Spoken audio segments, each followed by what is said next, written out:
Yusek Stella, bago pa man pumutok yung balita, ginawa ko na ng paraan para hindi mapahamak yung mga agents. Nakipag-coordinate na ako sa Department of International Affairs, pati na rin sa Philippine Embassy of Santara.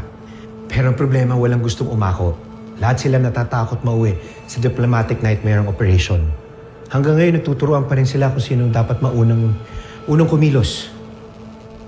Let me handle this, Director Franco. I will use all my connections from the Office of the President to the backdoor channels of Santara. Ang importante, mailigtas natin ang firewall. Yusek, maraming salamat. I really owe you one. You can always count on me, Director Franco. Don't worry. We will bring them home. Bye-bye.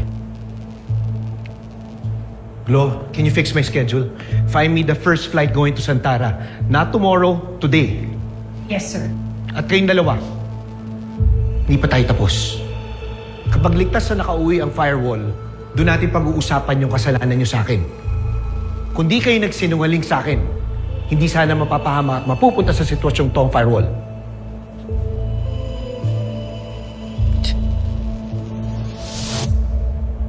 Ay. Sir.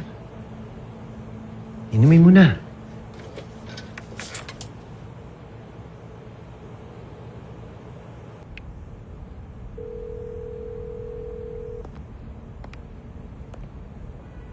Duke! Damn it! Sunod-sunod na lang palagi ang kapalpakan nyo!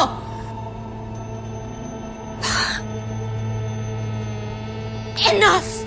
Enough! Ako mismo ang pupunta sa Santara. Ako mismo ang magliligpit ng lahat ng kalat nyo. Now all you have to do is... Hernan, darling. Come, sit.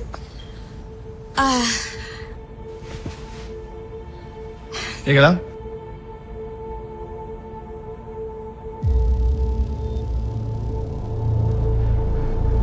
Magbiyahe ka? Yes, kinausap ko ni Director Franco. Kailangan ko iligtas ang firewall. Sasama ako.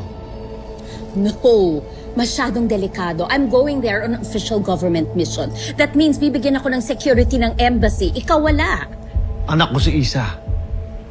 Kung nasa panganib ang anak ko, kailangan ko siyang puntahan doon.